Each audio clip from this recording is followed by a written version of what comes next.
a Dios que nos concede un domingo más para reunirnos, buscar de su presencia mientras puede ser hallado, adorar su nombre y seguir meditando en su palabra. Para los que se conectan, tenemos por ahí una problemita con la internet.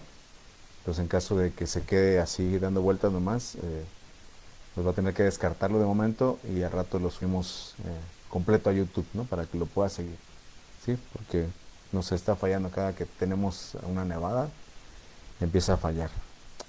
Y bueno, vamos a continuar ahora sí con la serie de las 11 jornadas. Recuerde que Deuteronomio capítulo 1 dice que esas 11 jornadas Moisés las está midiendo del monte de Horeb hasta Cades Barnea, es decir, de aquí donde reciben las leyes de Dios y hasta que empiezan ya a empezar a conquistar las ciudades. Entonces es algo importante porque veíamos la vez anterior, el último detalle del Sinaí, es cuando Moisés dice que él no puede llevar solo al pueblo. Veíamos básicamente la enseñanza era sobrellevar unos las cargas de otros y saber y reconocer que esas cargas, aún a veces nuestro líder, el que está arriba de nosotros, a veces los vemos como superpersonas y olvidamos o no dejamos de ver que también necesitan amor, también necesitan cariño, también necesitan ayuda. ¿Sí está bien el audio? ¿Sí se oye? Ok. Entonces, eso era el Sinaí antes de este momento.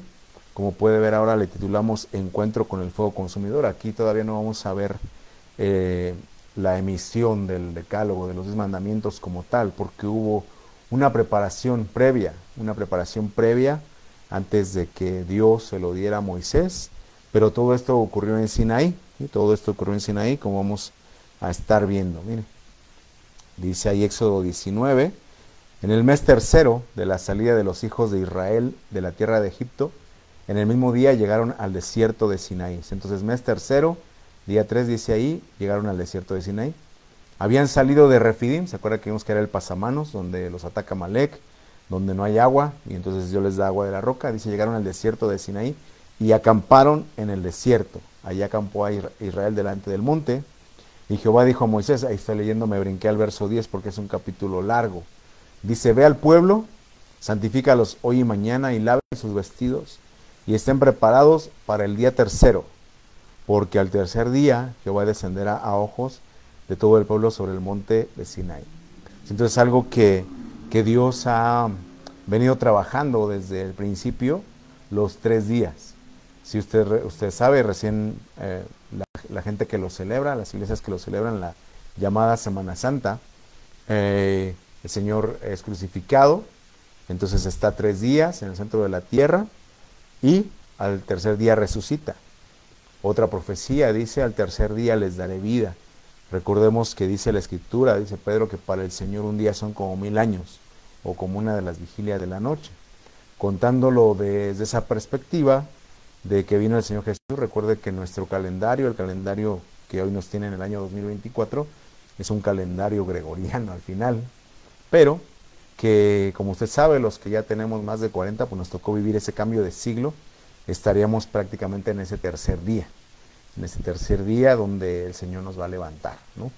Viéndolo figuradamente, porque obviamente aquí no es algo que, o sea, los judíos llevan el año 5800 y algo, entonces no habría una coincidencia, pero figuradamente podemos ver ahí algo glorioso, ¿no?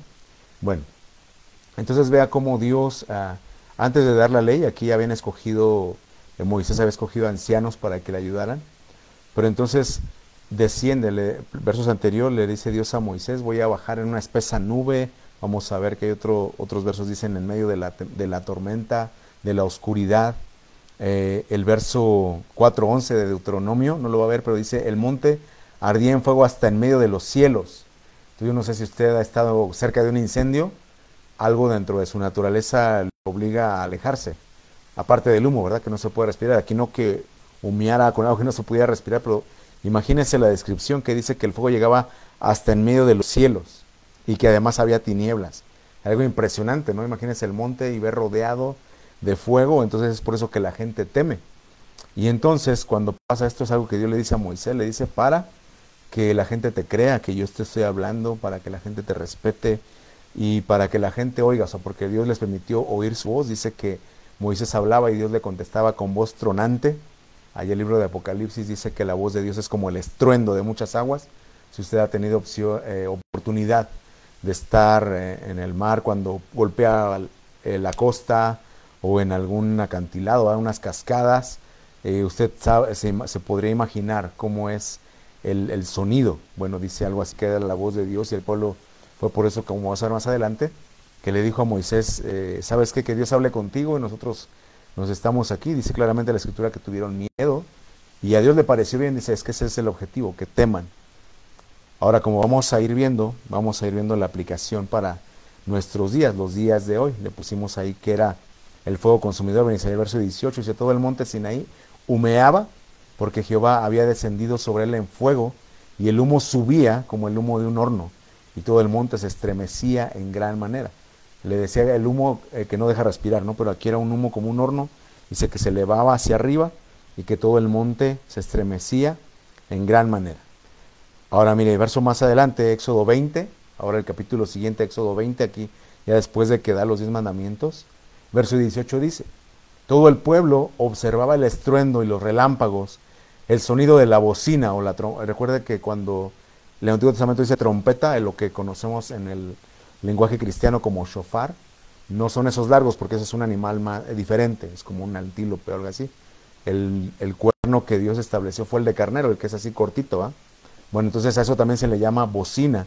Dice que cuanto más tiempo pasaba Moisés en el monte, la bocina estaba ahí. Hubo un tiempo, usted sabe, tiempo atrás, que fuera proyecto o no, pero que en diferentes lugares se oía el sonido de una bocina, ¿no? Una trompeta así, y había que estar alerta porque también está escrito así, ¿verdad? La final trompeta es que cuando viene ese arrebatamiento que espera la iglesia, ¿no? Entonces dice aquí el sonido de la bocina, el monte que humeaba, le leí Deuteronomio 4:11 que dice que era hasta la mitad de los cielos que uno pudiera ver, imagínense la escena. Viéndolo el pueblo temblaron, se pusieron de lejos y dijeron a Moisés, porque al menos en 2 ocasiones le dice Dios, o sea, es como un intermediario, ¿no? Entonces le dice, desciende al pueblo y diles, y luego sube, y desciende y sube, y luego ya diles que estén en sus tiendas, pero tú quédate conmigo, y es cuando se tarda 40 días. Entonces dijeron a Moisés, habla tú con nosotros, y nosotros oiremos, pero no hable Dios con nosotros para que no muramos. Y Moisés respondió al pueblo, no temáis, porque para probaros vino Dios, y para que su temor esté delante de vosotros, para que no pequéis, para que no pequéis. Entonces recuerda, aquí están viendo una escena, esto fue algo literal, fue algo que quedó escrito aquí en el libro, pero hoy también en el mundo, con todo lo que vemos, es algo que menciona el escritor de Hebreos más adelante, que dice que así como en ese tiempo esa voz conmovía el monte, también está la promesa de que va a ser conmovidas, como dijo el Señor Jesús en Mateo 24, las potencias de los cielos serán conmovidas. Hemos tratado de no ser un ministerio sensacionalista, ¿no? De que todo lo que pasa ya es inminente, la venida de Cristo, ¿no? Va a ser algo que va a tardar un poquito, pero lo cierto es que cuando acontecen cosas naturales, cosas en la naturaleza, como esta semana, no sé si tuve oportunidad de ver la noticia en Dubái, cómo eran ríos de agua, o sea, en un desierto, los camellos ahí siendo arrastrados, o sea, no se esperaban tanta agua en el desierto, y son cosas que están pasando, y la gente no es en nuestra naturaleza es de alertarnos, ¿no? No es algo que sea agradable, ni fácil de sobrellevar. Cualquier cosa que salga de la normalidad, obvio que va a generar una inquietud, un asombro, un estruendo en nosotros mismos. Pero entonces vea cómo les dice Moisés, no temas porque para probaros ha venido Dios, o lo permitió Dios así. Dice para que su temor esté delante de vosotros, para que no pequéis, para que no pequéis. Ahorita lo vamos a dar la aplicación.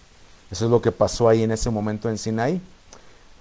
Este pasaje que estamos viendo de Éxodo 19, viendo lo de las 11 jornadas, es un pasaje paralelo a la descripción o a la narrativa de Deuteronomio capítulo 4, capítulo 5 y más adelante, como vamos a ver también Hebreos 12. ¿Sí? Entonces vamos a ver 3 pasajes, Éxodo 19 y 20, Deuteronomio 4 y 5 y Hebreos capítulo 12. Vamos a irlos viendo así por calma o detenidamente. Miren, Deuteronomio 5, el pasaje paralelo, cuando la gente, el pasaje anterior que leímos es que la gente tuvo miedo y le dijo a Moisés, no hable Dios, se sentía morir cuando oían los tronidos, imagínese una multitud ya de millones de personas y decían, no queremos que hable Dios con nosotros, tenemos miedo. Pero entonces dice Moisés, dice, oyó Jehová la voz de vuestras palabras cuando me hablabais, y me dijo Jehová, he oído la voz de las palabras de este pueblo, que ellos te han hablado. Bien está dicho todo lo que han dicho. Bien está dicho todo lo que han dicho. Aquí está hablando Dios en el verso 29, dice, ¿quién diera que tuviesen tal corazón, que temiesen y guardasen todos los días, todos mis mandamientos, con un propósito? ¿Para qué? Para que a ellos y a sus hijos les fuese bien para siempre. Acuérdense, ahí el libro de Hebreos dice que Dios, habiendo hablado de muchas maneras a los padres por los profetas, Romanos 1 dice que a través de la creación siempre le ha hablado al hombre, pero el objetivo siempre de Dios es que con su presencia venga esa bendición, que su presencia traiga ese bien. Y a lo largo de la historia, desde Génesis 6 y así, la gente nos hemos corrompido, buscado nuestro propio camino, a los días de hoy, al día de hoy donde la gente abiertamente no quiere nada con Dios. Dicen en su corazón no lo necesitamos y abiertamente lo rechazan, sin darse cuenta que el corazón de Dios, a pesar de la escena que estamos describiendo, que obviamente era algo que por naturaleza iba a causar temor, Dios al final lo que quería es el bien, ¿no? Que nos fuera bien, nos conviene que agrademos a Dios, nos conviene temer a Dios, la santidad conviene a tu casa, dice el Salmo. Pero entonces vea, aquí lo que le quiero enfocar es cómo la gente temió por lo que estaba viendo, así como le comentaba de lo de Dubái esa semana o en otras regiones que les ha tocado padecer, el granizo y diferentes cosas. La gente, tal como lo dice Apocalipsis, dice aún teniendo en sus cuerpos, porque habla de unas úlceras, dice aún teniendo en sus cuerpos el daño, dice aún así no glorificaron a Dios, sino que blasfemaron contra Él. Le digo esto porque entonces en esta línea, en esta narrativa, esto que estamos viendo aquí, le voy a enseñar un pasaje más adelante donde Dios, en Deuteronomio 4:26, Dios les dice, yo pongo hoy por testigos al cielo y a la tierra, que pronto pereceréis totalmente de la tierra a la cual pasáis el Jordán para tomar posesión, no estaréis en ella largos días sin que seas destruidos. Está diciendo el contexto, les está diciendo Dios, les está advirtiendo de la idolatría, ¿sí? Deuteronomio 4. Dice, cuando yo te hablé en medio del fuego, no viste ninguna figura, y es por eso que él dice, no quiero que me hagas figuras de plata, figuras de oro, ni semejanza de hombre, mujer o animal para adorar. Dice, no quiero que te inclines al ejército del cielo, por eso lo hice así. Oíste la voz, pero no viste nada. Pero entonces, quiero que vea que aquí dice la Biblia, Deuteronomio 4:26, ese mismo cielo y esa misma tierra son testigos contra nosotros.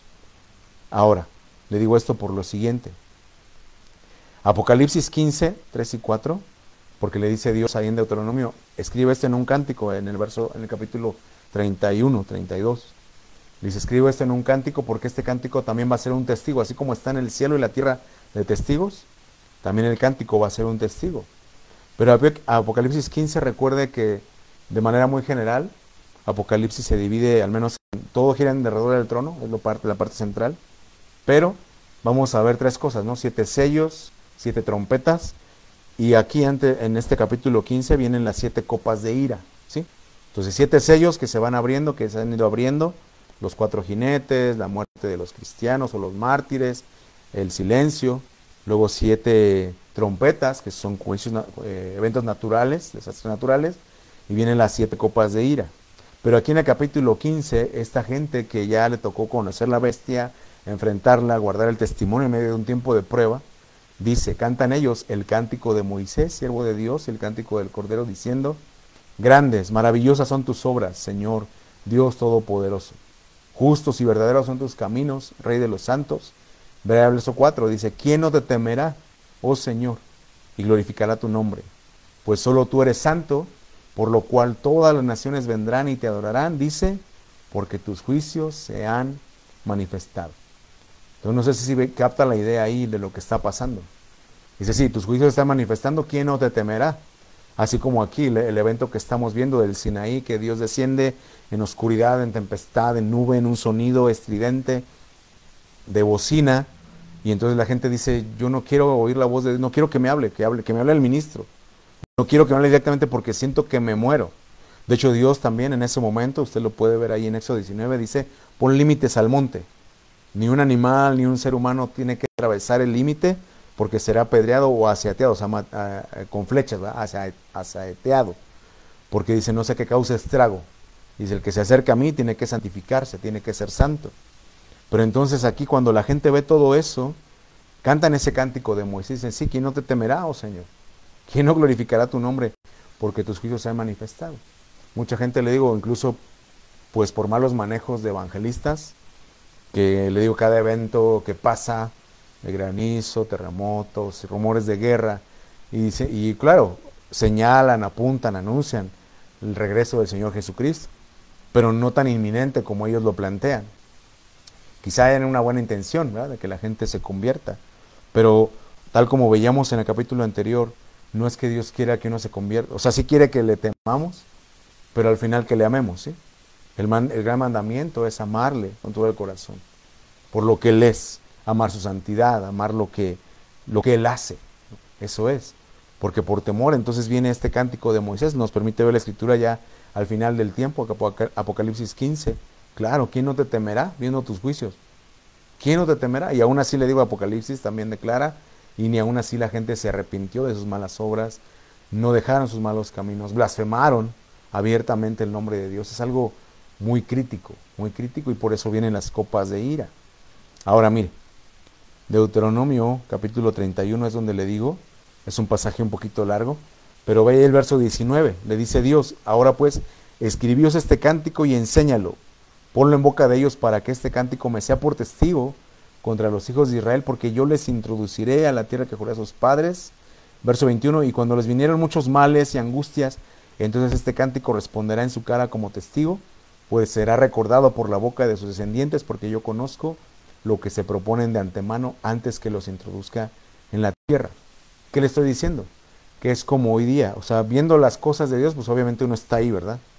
Temiendo a Dios y sirviendo. Pero ¿qué pasa como en la mayoría de nuestras vidas cuando no se ve esa manifestación de Dios?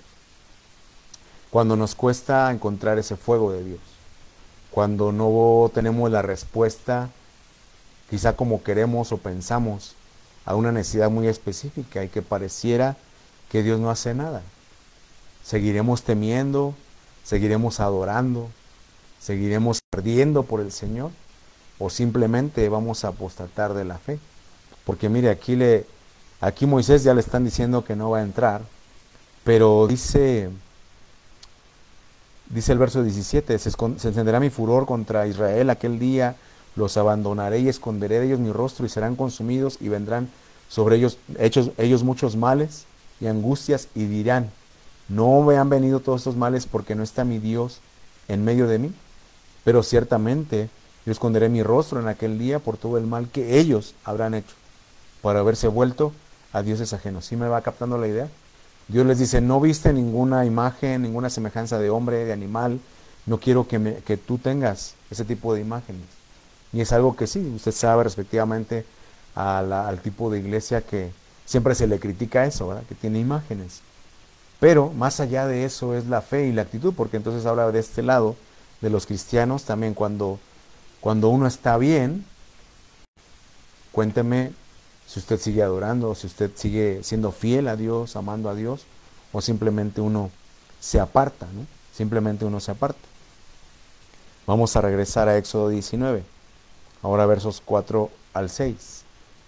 Quiero que vea, aquí le voy a escribir tres cosas. Primero, la obra de Dios, o sea, dentro de esta manifestación física, o sea, lo que se podía ver, palpar, Dios les habla, y entonces les habla de su obra, primeramente, luego les habla de sus planes también, pero luego también vamos a ver la aplicación a nuestras vidas ya en el Nuevo Testamento, van a ser 3 puntos generales, ¿no? Entonces, Éxodo 19, 4 y 6, vamos a ver la obra de Dios. Dios comienza hablándoles y les dice, vosotros visteis lo que hice a los egipcios. Vea las palabras que yo les subrayé, dice, los tomé sobre alas de águila y los he traído a mí.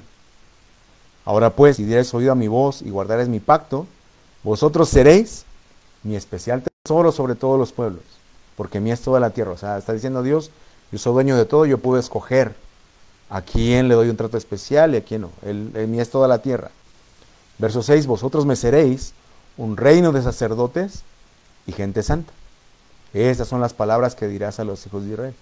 Recuerde que hasta este momento, ya después de Éxodo 20, entonces ya viene el decálogo, los 10 mandamientos, y ya viene toda la institución del orden sacerdotal, de acuerdo a ese tabernáculo de Moisés, ¿verdad? Todo el servicio que representaba. Pero vea cómo aquí, desde antes de que Dios instituyera eso, le dice: ustedes me van a hacer un reino de sacerdotes. El Código Real dice un reino sacerdotal, o sea, reino de sacerdotes, pero también dice gente santa, porque muchas veces podríamos pensar, bueno, yo no soy ministro, yo no soy pastor, evangelista, apóstol, maestro, pero Dios no solamente está viendo gobernantes como sacerdotes y que supieran ministrar delante de Él y ministrar al pueblo, sino que también estaba demandando santidad de la gente, del pueblo. ¿Vamos bien? Vamos a ver a qué se refiere cada uno. Aquí es la obra, ¿sí? ¿Qué pasó en el Sinaí con ese fuego? Dios les manifestó su obra. Número 1, alas de águila. ¿Usted recuerda ese pasaje de Isaías 40:31? Mas los que esperan en el Señor, los que confían en el Señor, tendrán nuevas fuerzas y se levantarán sus alas como las águilas, ¿no? Correrán y no se cansarán, etcétera. Pero comienza diciendo los que esperan en el Señor. Le digo esto y le pongo ahí la cita también de Apocalipsis 12:14, porque precisamente de todo lo que Dios anuncia que va a pasar, ahí Apocalipsis 12 es cuando la mujer, figura de la iglesia, tiene un parto gemelar, o sea, tiene dos hijos varones. Dice: uno es arrebatado para Dios y para su trono, y otro es perseguido por el dragón que representa a la serpiente antigua, a Satanás, en el último tiempo, que ya lo estamos viviendo, ¿no? Pero ya posteriormente, proféticamente, ahí está, lo va a perseguir. Pero vea cómo el verso 14, Apocalipsis 12:14, dice: se le dieron a la mujer, hacia la iglesia que quedó en ese tiempo, dice, las dos alas de la gran águila, dice, para que volase de delante de la serpiente al desierto, a su lugar, donde es sustentada por un tiempo y tiempos y la mitad de un tiempo.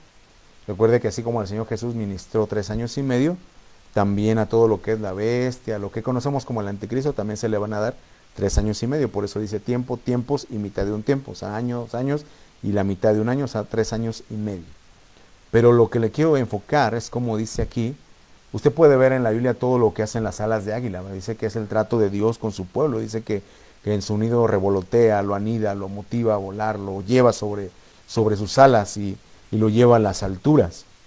Pero aquí está diciendo o está hablando de una provisión sobrenatural en medio de la prueba, en medio de los tiempos difíciles o de los últimos tiempos. Porque usted lo puede oír de un ministerio, de otro, la gente que Dios la usa en profecía, que le da palabra. Dice el pueblo dice la Biblia, que sin profecía el pueblo se desenfrena, ¿no? Dice Proverbios. Entonces es importante, dice Pablo también, dice: no menospreciéis, no desechéis las profecías, examinadlas, ¿verdad? Si son conforme a la palabra, retenedlas, guardadlas. Obviamente tenemos la palabra profética más segura, dice Pedro, ¿verdad? Pero el punto es que la iglesia que llegue a ese momento, yo no le sé decir cómo, pero sí dice aquí que va a ser sustentada en el desierto. Vamos a tener un sustento en el desierto si estamos en ese momento. Independientemente de lo que pase a nuestro alrededor, naturalmente, políticamente, porque es un hecho también que las leyes están cambiando, no precisamente a favor de la iglesia de Cristo, sino en contra, y precisamente el llamado anticristo dice, se levanta contra todo lo que se llama Dios o es objeto de culto, ¿verdad? No solamente va a afectar a los cristianos, sino a toda otra religión que no sea instituida por ese sistema. Entonces, le quiero enfocar que así como Dios sacó a Israel de Egipto, ¿verdad? Le dice: te puse sobre alas de águila. Vea el verso que leímos de Deuteronomio, dice: te traje a mí, ¿verdad? El objetivo de Dios es llevarnos a su presencia. Esas alas de águila son para llevarnos a su presencia. Y si usted hace el recuento junto conmigo de todo lo que Dios hizo, entonces fue que sí estuvieron 430 años, pero entonces Dios juzgó a esas 10 deidades, ¿no? Fueron las 10 plagas de Egipto, los hizo atravesar el Mar Rojo en seco, les ministró la amargura en Mara, les dio agua de la roca. Entonces todo ese trato de Dios al final le dice: esas son las alas del águila. Todas esas son cosas sobrenaturales que quizá la gente no esperaba. Obviamente sí clamaban a Dios, pero cuando Dios ya manda a Moisés, entonces hace toda esa obra y les termina diciendo: eso lo hice para traerlos a mí. Lo hice para que el propósito se cumpliera. Hoy cantábamos ese canto. valga la redundancia, ¿verdad? No te detengas, Señor, hasta haber acabado tu obra en mi vida. Pero luego también le dice, vas a ser mi especial tesoro. Y cuando leemos esa palabra, nos sentimos especiales, ¿no? Oh, sí, yo soy el especial tesoro del Señor, y yo soy su niña, la niña de sus ojos, etcétera. Pero tenemos que ver qué es lo que dice el original, porque usa dos palabras. Dice, usa la palabra, bueno, especial, está el único, de única posesión, pero para tesoro usa dos, otzar y atzar. Vea que otzar es depósito. Imagínese un cofre, ¿no? Vas a ser mi cofre especial, es lo que está diciendo. Vas a ser mi cofre especial. No está diciendo que tú seas el tesoro de Dios, sino que eres un depósito, el cofre donde Él pone el tesoro. Ahora, si me pregunta tantito, Deuteronomio 28:12, dice la Escritura que el buen tesoro de Dios es el cielo. Cuando el Señor Jesús viene, dice, donde está tu tesoro, ahí va a estar tu corazón. En la parábola que Él da del hombre que encuentra un tesoro en un campo, dice, va, vende todo lo que tiene, compra aquel campo y se queda con el tesoro. Entonces un tesoro para Jesús es algo por lo que tú das tu todo, ¿sí? Pero Deuteronomio 28:12 claramente dice que el tesoro de Dios es el cielo. Ese es el tesoro de Dios. Pero entonces dice, tú vas a ser mi especial depósito, mi cofre especial. Entonces, ¿qué va a poner dentro de nosotros el Señor? El cielo, con lo que representa su presencia, el arca, la administración, la llenura, la alegría, ¿verdad? Dice, solo en tu presencia y plenitud de gozo, delicias a tu diestra para siempre. Y entonces vea cómo un segundo juego de palabras, la palabra atzar, cuando dice mi especial tesoro, mi especial depósito, pero también dice mi especial mayordomo, es decir, que eso que yo ponga dentro de ti, te voy a dar la capacidad, la autoridad, la facultad de administrarlo. Sí, de que lo atesores para ti, como María dice que atesoraba, la madre de Jesús dice, atesoraba todo lo que se decía de Jesús en su corazón, dice María, atesoraba todas esas palabras en su corazón, todo lo que le decían, de que era puesto para caída y levantamiento de muchos en Israel, que una espada iba a traspasar su alma, que iba a ser grande, que iba a ser llamado Hijo del Altísimo, dice, todo eso lo guardaba en su corazón.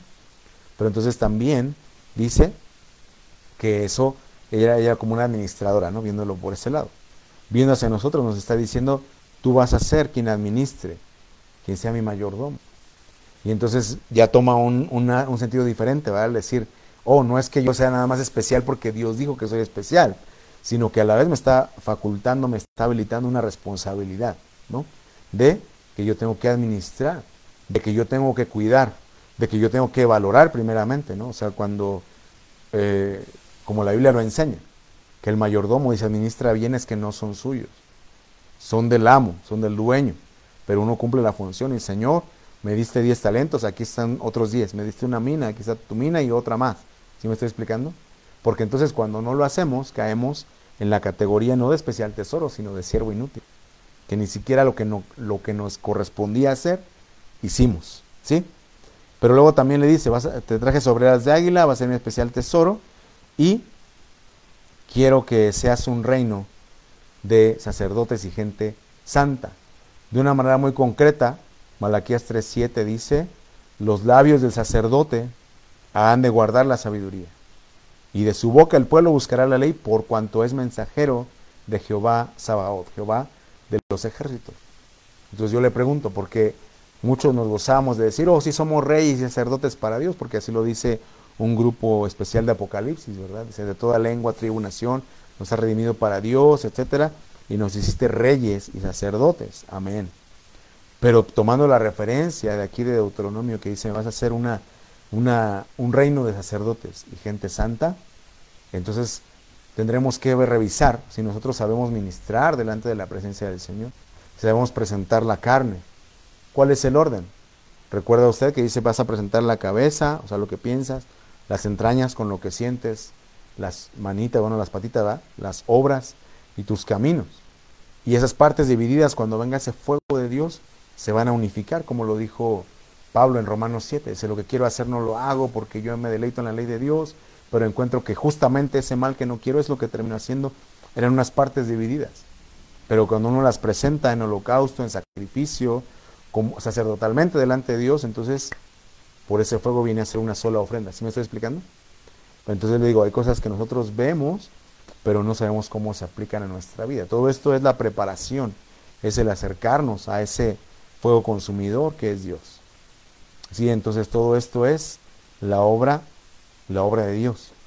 Ahora, redundando un poquito en lo del tesoro, 2 Corintios 4:7 dice, tenemos este tesoro en vasos de barro, o sea, nosotros, nuestros cuerpos. Dice, para que la excelencia del poder sea de Dios y no de nosotros. Entonces no nos podemos ensoberbecer sobre un don que hemos recibido de administrar, de poseer, de haber sido depositarios de esa gracia de Dios, porque dice claramente la Escritura, somos vasos de barro y esto es para que la gloria y excelencia sean de Dios. Amén. Bueno, vamos a ver una segunda cosa, es que dentro de todo este relato, así como veíamos primero una parte física, una parte tangible, algo que uno puede describir, ¿no? Veíamos el monte humeando, una columna de fuego y escuchábamos, entonces están todos los sentidos implicados, pero el relato nos permite ver que Dios estaba revelando aquí, o sea, tanto con lo que les mostró, como con las palabras directamente. Mire, vamos a ver, ahora le dije que eran pasajes paralelos, ¿no? Éxodo 19, Deuteronomio 4 y Hebreos 12. Por su parte, Deuteronomio 4, le puse nada más ahí los versos para ver qué era lo que Dios estaba manifestando. Les pregunta Moisés, ¿qué nación grande hay que tenga dioses tan cercanos a ellos como lo está Jehová Dios en todo cuanto le pedimos? Y lo dejé así porque entonces quizá hemos mal aprendido el pedirle a Dios, ¿verdad? Oh, sí, mi carro, mi casa, mis deudas, etcétera. Pero hasta este momento, lo que hemos venido trabajando, ¿qué era lo que habían pedido? Habían pedido agua en el desierto, habían pedido pan, ¿no? Comida, y Dios les fue manifestando y decir, bueno, está bien que me pidas comida, te voy a dar pan de ángeles, pero quiero que aprendas que no solo de pan vive el hombre, sino de toda palabra que sale de la boca de Dios. Entonces vea cómo esta frase de en todo cuanto le pedimos no es, si me permite decirlo así, no tan cultural, ¿no? A lo que nosotros pudiéramos pedir hoy día. Que obviamente Dios sabe de qué cosas tenemos necesidad, obviamente Jesús dijo, pidan para que reciban, claro que sí, pero lo que le quiero plantear es de que Dios va más allá de una petición. Él lo que quiere es esa cercanía. Es decir, como cantamos, ¿verdad? Si te tengo a ti, lo tengo todo. Pero cuando nos falta el internet nos molestamos. Cuando se caen las redes, ¿no? En el teléfono, ¿qué ha pasado? Nos molestamos. Entonces, no sé si logra ver cuál es la verdad, la veracidad de nuestro corazón. Pero, así como hemos venido tratando lo que Dios quería, obviamente Él es Dios, Él es santo, Él es fuego consumidor, pero finalmente cercano. Cercano, dice la Biblia, a todos los que le invocan. Cercano, tan cercano, que no solamente se conformó o se resignó a ver cómo el hombre pecaba y se perdía, sino que envía a Jesucristo para que Él pague por nosotros y asciende a Jesucristo con Él a la gloria y mandan al Espíritu Santo para que esté con nosotros consolándonos, claramente dice la Escritura, dice otro consolador que esté con ustedes para siempre, todos los días, y entonces está ahí al pendiente. Pero nos pasa como Jesús, como la misma Escritura que leímos decía, pero yo sé lo que va a pasar cuando tú dejes de ver todo este estruendo, todo esto, esta majestuosidad, quizá dejes de temer mi nombre, quizá ya no creas en mí. Cuando no veas o cuando no se te responda lo que tú quieres, como quieres, cuando quieres, puede ser que Dios va a estar ahí en su lugar, como el padre de la parábola del hijo pródigo. No lo fue a buscar al hijo, pero salía cada tarde a ver. Dios va a estar en su lugar. El asunto es si nosotros nos vamos a volver a Dios o nos vamos a apartar por nuestro camino. Ve el verso 24, dice, Jehová tu Dios es fuego consumidor, Dios celoso. Le digo, no tenemos que entender esto en nuestra cultura, porque hoy se usa la palabra tóxico, ¿no? O tóxica. O unos celos tóxicos, no. Esa palabra hebrea o griega de celoso es un anhelo ferviente. Es decir, que así como cuando uno ama a alguien, ahí quiere lo mejor para esa persona, y como podemos ver en los relatos de la Biblia, ¿no? Cuando van y escogen a Rebeca, entonces ya cuando ven que es una doncella servicial, que se cumple la señal que el siervo pidió, dice, entonces la adornan, ¿no? Le ponen brazaletes de oro, zarcillos de oro, aretes de oro. Ya cuando ve Labán dice, ay, pues sí, claro, ¿cómo no voy a dejar que se vaya mi hija con este señor, verdad? Pero es algo así, es el celo de Dios, que nos anhela fervientemente, como dice Pablo a los Corintios, dice, ¿acaso ignoras que tu cuerpo es templo del Espíritu Santo, el cual es de Dios, y que te anhela fervorosamente? O sea, que hierve, que te anhela, no en el sentido sexual de poseerte, si me estoy explicando, porque Dios es santo, pero que te ama tanto, que te, sí, o sea, sí, desea estar contigo, te anhela, quiere lo mejor, y obviamente también se molesta cuando uno lo cambia, ¿no? Cuando uno simplemente le vuelve la espalda a Dios, porque es el punto. Dice que Él es un Dios invisible. Y entonces la gente dice, pues ¿cómo tú, en tu Dios imaginario? Dicen algunos jóvenes. Pero es que se nos olvida que Dios dijo, si yo me manifiesto, si dejo que el pueblo suba así como está, voy a hacer estragos en ellos, van a caer mucho, porque no tenemos esa santidad, ese nivel de santidad que Dios quiere. No que sea imposible, porque Moisés pudo permanecer delante de la presencia del Señor, amén. A los que Él llamó, dice que se santifiquen y entonces van a poder estar. Pero quiero que vea cómo Dios está manifestando y decir, Él es fuego consumidor, o sea que lo consume todo. Tenga en mente eso. Pero más que nada un anhelo ferviente. Ahora, verso 31 también, a pesar de que Dios les manifieste, dice, yo sé que te vas a apartar, dice, verso 29 de Deuteronomio 4, si desde allí buscares a Jehová tu Dios, lo hallarás, si lo buscares de todo tu corazón y de toda tu alma. Cuando estuvieres en angustia y te alcancen todas estas cosas, si en los postreros días te vuelves a Jehová tu Dios y oyes su voz, y entonces llegamos al verso 31, porque Dios misericordioso es Jehová, no te dejará, ni te destruirá, ni se olvidará del pacto que les juró a tus padres. Entonces yo he aprendido que Eclesiastés dice que mientras hay vida hay esperanza. Puede ser que nuestra vida hoy no sea la mejor y esté rota, quizá esté sucia, quizá esté sin rumbo, pero hay vida. Y mientras hay vida hay esperanza. Y entonces vea cómo aquí desde Deuteronomio Dios estaba diciendo al pueblo, en medio de ese espectáculo de fuego y de tormenta y de estruendo de bocina, le está diciendo, yo soy misericordioso, no te voy a dejar, no te voy a destruir. La mentalidad de Dios no es destruirnos. Obviamente cuando nosotros excedemos el límite, Dios siempre fue juzgando, a Sodoma y Gomorra y así, fue juzgando. Pero su primera instancia no es destrucción. Ahí lo dice claramente, ahí está.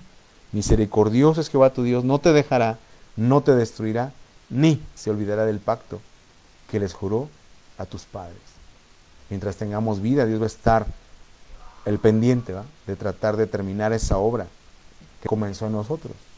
Claro que al mencionar la palabra pacto, algo tenemos que hacer. Desde el verso 29, búscale de todo tu corazón, de toda tu alma, vuélvete. Hay muchos que nos hemos o se han alejado, obviamente que tienen que volver, ¿verdad? Salmo 119, me gusta el último verso, no recuerdo cuántos versículos tiene, pero búsquelo ahí. Salmo 119, dice, yo estaba perdido como una oveja descarriada, pero a causa de tus mandamientos busca a tu siervo. Entonces cuando uno quiere hacer la voluntad de Dios, aun cuando uno esté lejos que no sepa cómo volver, dice el Salmo 119, Él pide que lo vaya a buscar como una oveja descarriada, porque quiere guardar los mandamientos.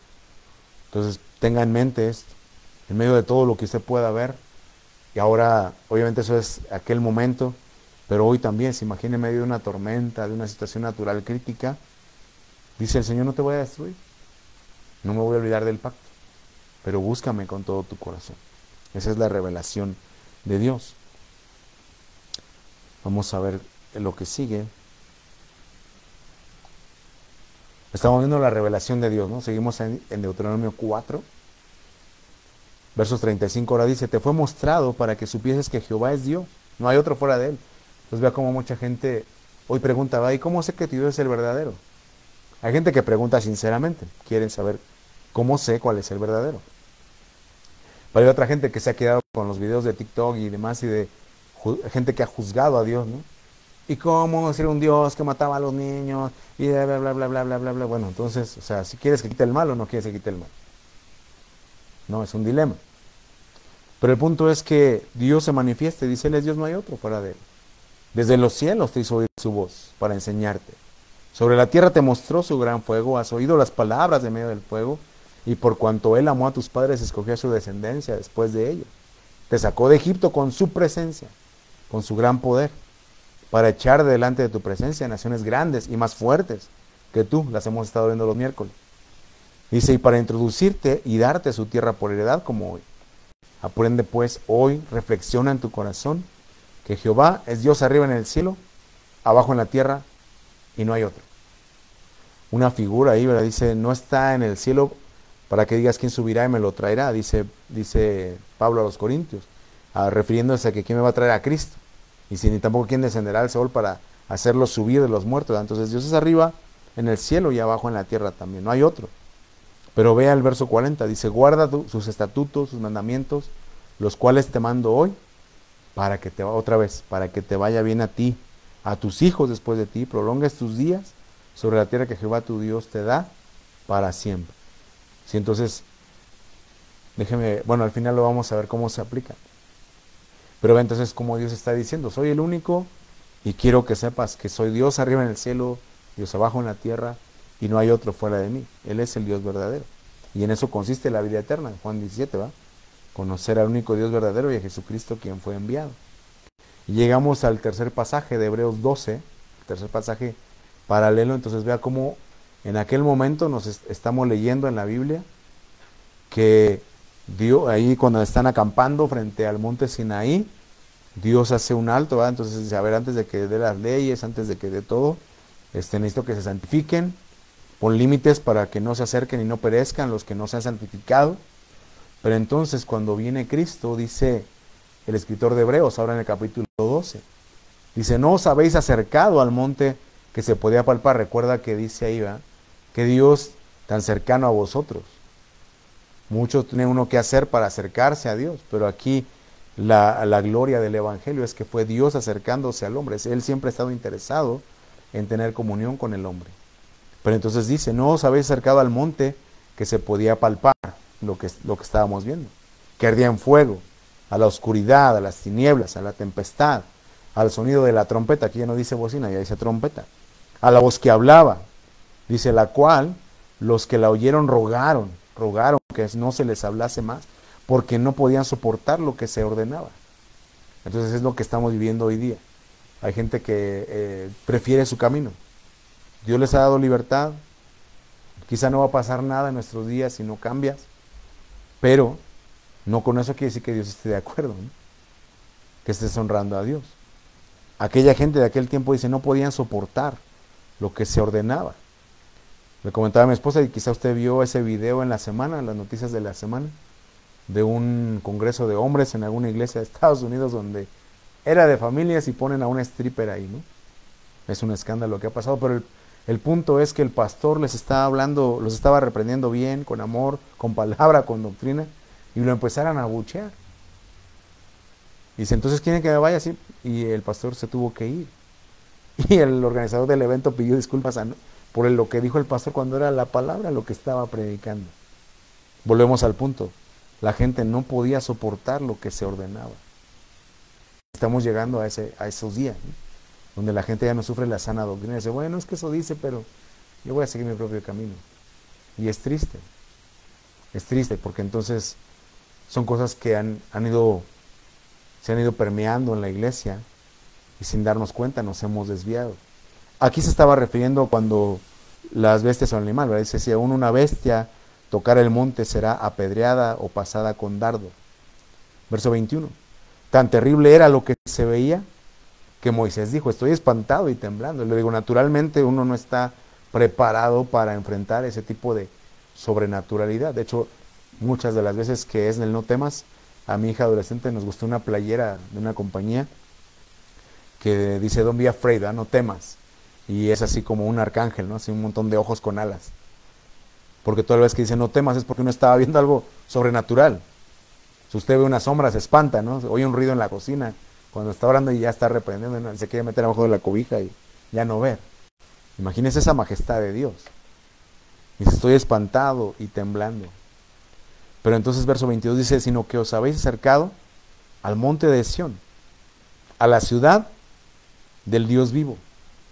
Entonces, ante todo lo que uno pueda decir de teología y demás, Dios es una persona. Siente, piensa, actúa al Dios vivo. Un Dios que está vigente. un Dios que sabe lo que cada uno estamos pasando, un Dios que le interesa, un Dios que en algún momento también, como hemos venido viendo, nos va a dejar en la prueba, voy a ver qué vas a hacer. Quiero que tú mismo veas lo que hay en tu corazón, de lo que eres capaz. Muchos que nunca, o sea, cuando dice el dicho, nunca digas nunca, dice soberbio, a veces pasa, porque uno dice nunca y ya cuando uno ve ya uno cayó ahí. Pero dice Dios, yo te estoy dejando para ver si pides ayuda, para ver si reconoces tu debilidad. Es lo que Dios está haciendo. Pero el punto es que Dios es un Dios vivo. Dice, a la Jerusalén celestial, a la compañía de muchos millares de ángeles, a la congregación de los primogénitos que están inscritos en los cielos. Aquí estaba pensando, ¿verdad? Los únicos que les dijo fue a los apóstoles. Les dijo, no te goces de que se sujetan los demonios en mi nombre. Alégrate de que vuestros nombres están escritos en los cielos. Pues son los primogénitos que están inscritos en los cielos. A Dios, el juez de todos. Entonces se da cuenta cómo es lo que está diciendo. O sea, no está diciendo, mira, aquel monte Dios puso un límite, manifestó su santidad, su poder. Ahorita te puedes acercar, pero tienes que tener presente que es Dios vivo. O sea, así como vimos que Dios manifestó su carácter, aquí también dice, Dios es un Dios vivo, Dios es el juez de todos. Este es un tema por sí mismo, ¿verdad? Porque dice la Biblia que nos preparemos para ese juicio con Dios. Cuando yo leo en la Biblia que nos preparemos o que Él está preparado para juzgar vivos y muertos, me imagino así un montón de archivos, ¿no? Así como un expediente interminable, ¿no? De lo que hayamos vivido 30, 40, 25 años, y así todos los expedientes día por día, ¿va? Pero dice la Escritura que Dios no solamente va a juzgar las acciones, sino que también dice, va a juzgar aún las intenciones del corazón. Lo que la gente no vio, para bien y para mal. Pero entonces uno tiene que estar consciente, así como no lo vamos a ver quizá hoy, ¿verdad? El fuego y la trompeta, y quizá no tengamos una experiencia así. Pero entonces es cuando entra la fe, de lo que está escrito. Dice Dios, quiero que sepas que yo soy un Dios vivo, quiero que sepas que soy el juez de todos, vivos, muertos, grandes y pequeños, dice Apocalipsis, dice, vi a los muertos grandes y pequeños de pie ante Dios para ser juzgados. Todos vamos a ser juzgados, así está establecido para los hombres, que muramos una sola vez y después de eso, el juicio. Y son cosas para las cuales no nos preparamos, como aquella parábola, sí, acumulaste riquezas, qué bueno, ganaste el mundo, pero ahora que partas de aquí, ¿de quién va a ser eso? Y sin embargo tu alma, la que tenías que presentar y trabajar delante de Dios, no la trabajaste. Aquí en la tierra fuiste rico, pero eres pobre para con Dios. Y puede ser la inversa, que quizá que uno haya decidido la pobreza, como Moisés, que dice que él escogió ser maltratado con el pueblo de Dios antes de las riquezas de Egipto y los placeres temporales del pecado, pero que cuando Dios lo juzgó, le dijo, él es fiel en toda mi casa. No hay hombre más manso que él. ¿Me estoy explicando? Eso es lo que nos está enseñando el Sinaí. Dice, los espíritus de los justos hechos perfectos. Pero vea que no, en aquel tiempo estaba Moisés, ¿no? Moisés hablaba con Dios, Dios hablaba con Moisés, Moisés hablaba con el pueblo. Ahora, Hebreos me dice, nos hemos acercado a Jesús, el mediador del nuevo pacto. Si me preguntas, el pacto en el Antiguo Testamento decía, voy a escribir mi ley en su mente y en su corazón. Antes solamente estaba escrita en tablas de piedra y ya tenía uno que obedecerla. Pero ahora dice, esa ley va a estar dentro. Es por eso que tiene que manifestarse ese cambio. Y ahora ahorita los niños están viendo lo de ser luz. Y entonces dice, el que aborrece a su hermano no tiene luz. El que tropieza no tiene luz. El que no sabe a dónde va no tiene luz. ¿Sí? Entonces aquí también, mientras yo siga batallando, no, o sea, obviamente es una batalla continua, ¿verdad? Pero mientras yo siga teniendo los mismos problemas en mi mente, en mi corazón, entonces quiere decir que todavía no he hecho lo suficiente para mi parte que me corresponde en ese nuevo pacto, ¿no? De que Dios escriba esa ley a manera de que sea un hábito, que ya no me cueste, que sea natural. Y que tenemos que estar rogando cada día, y dijo Pablo, tenemos que sacrificar, ¿verdad? Es el que ha padecido en la carne, ha crucificado la muerte, la carne, perdón, con sus pasiones y deseos. Es la parte del pacto que me corresponde. Pero de Jesús, que es el mediador del nuevo pacto, dice, no es un sumo sacerdote que no se pueda compadecer de nuestras debilidades, sino uno que fue tentado en todo conforme a nuestra semejanza, pero sin pecado, para poder llevarnos a Dios, ¿no?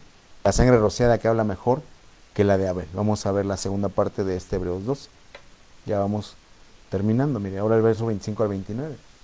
Vea lo importante. Entonces vimos en aquel momento, le expliqué del cántico de Moisés, lo que significa, ¿verdad? Oh, sí, estoy viendo las maravillas, los juicios, claro, ¿quién no te va a temer? Pero entonces vea, el escritor de Hebreos dice, mirad, que no desechéis al que habla. Dice, porque si no escaparon aquellos que desecharon al que los amonestaba en la tierra, entonces aquellos que vieron, aquellos que dijeron, no, no, no, yo siento que me muero si Dios me habla, siento cómo me traspasa la piel, la carne, ¿no? Pero lo desecharon, dice, desecharon al que los amonestaba en la tierra, hablando de Moisés. Dice, si ellos no escaparon, mucho menos nosotros, si desechamos al que amonesta desde los cielos. Y entonces lo enfoca a Dios, dice, la voz del cual conmovió entonces la tierra, pero que ahora ha prometido diciendo, aún una vez, y conmoveré no solamente la tierra, sino también el cielo. Las potencias de los cielos serán conmovidas. Y esta frase, aún una vez, indica la remoción de las cosas movibles como cosas hechas para que queden las inconmovibles. Y entonces aquí está el resumen, aquí está la aplicación directamente del escritor de Hebreos, que tengo que hacer ante esta situación del Sinaí. Verso 28. Así que recibiendo nosotros un reino inconmovible, dice, tengamos gratitud. Y mediante ella, sirvamos a Dios agradándole con temor y reverencia. Y termina diciendo lo mismo que comenzamos leyendo. Porque nuestro Dios es fuego consumidor. Tengamos gratitud, mediante ella sirvamos a Dios agradándole con temor y reverencia. Porque nuestro Dios es fuego consumidor. Termino con este texto, miren. Éxodo 19:10. Jehová le dijo a Moisés, ve al pueblo, santifícalos hoy y mañana, y laven sus vestidos, y estén preparados para aquel día. Esa palabra preparados es erguido, así como cuando dice el Señor, ¿verdad? Cuando veáis que todas esas cosas se cumplen, erguíos, levanta tu rostro en alto porque vuestra salvación, vuestra redención está cerca. Y si estén preparados para el día tercero, porque el tercer día Jehová descenderá a ojos de todo el pueblo sobre el monte Sinai. Y le puse esta imagen de cuando Moisés tiene el encuentro con la zarza, porque fue lo que le llama la atención a Moisés. Le dice, voy a ver por qué esta zarza arde, pero no se consume. Aunque la Biblia dice que él es fuego consumidor, pero entonces lo que le quiero decir con esto, veía la palabra fuego consumidor, celoso, ¿verdad? Tenerla fervientemente. La zarza ya no tenía nada que se consumiera. Pero entonces ahora el punto es, usted sabe que cuando buscamos en la Biblia ese fuego consumidor, dice la Escritura que nuestra fe es probada con fuego. No sé si recuerda que vimos un tiempo de edificar la casa, cuando dice la Escritura, el que edifica heno, hojarasca, madera, piedras preciosas, oro, plata. El punto es que dice ahí, el fuego va a probar la obra de cada uno, y si se consume va a sufrir pérdida. Pero si permanece, aún después de la prueba de fuego, recibirá recompensa. Entonces yo quiero terminar el pensamiento esta mañana con esto. Piensa en esto. Usted tiene miedo, o sea, quizás les hablé de temas, si no, si tengo miedo, porque Dios es fuego consumidor. Pero viendo esa experiencia de Moisés, él pudo experimentar las dos cosas, que una, o consume a los adversarios, o puede simplemente hacerte arder en esa presencia de Dios y permitirte estar delante de Él y escuchar su voz y tener una comunión con Él. Y creo que es por eso que Pablo le dice a Timoteo, aviva el fuego del don de Dios que está en ti. Porque muchos quizá ahorita estamos así ya como un pábilo que humea, no así ya nada más el humito. Pero entonces necesitamos ese fuego de Dios. Señor, si tú eres fuego consumidor, sé que es para temerte, para reverenciarte, para que consuma, por eso entonábamos ese canto. Consume con tu fuego todo lo que hay en mí. Lo que no te agrada, lo que no es agradable a ti. Sí. Pero también hazme arder. Dice la Escritura del Salmo, dice, en mi meditación se encendió fuego. Si no leemos la palabra, si no tenemos tiempo de comunión, es por eso que estamos todos apagados. Y obviamente sí, el decir fuego consumidor me hace tener temor.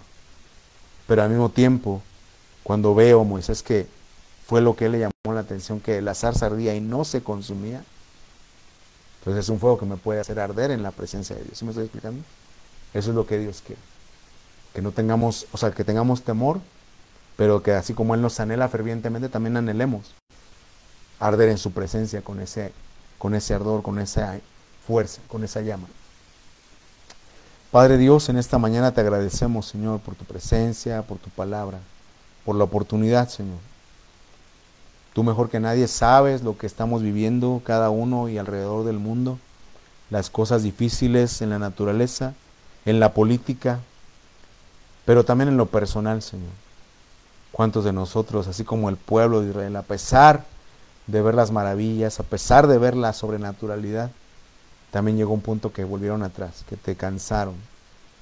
Y nosotros no somos mejores que ellos, Señor, somos exactamente iguales, pero nosotros apelamos esta mañana a esa misericordia, Señor. Si te tenemos temor porque eres fuego consumidor, eres un Dios santo, pero queremos, Señor, apelar a tu misericordia. No nos destruyas, Señor. Ten misericordia de los que se han apartado de tu camino, Señor. Ten misericordia de los que no saben cómo volver. Ten misericordia, Señor, de los que se han apagado.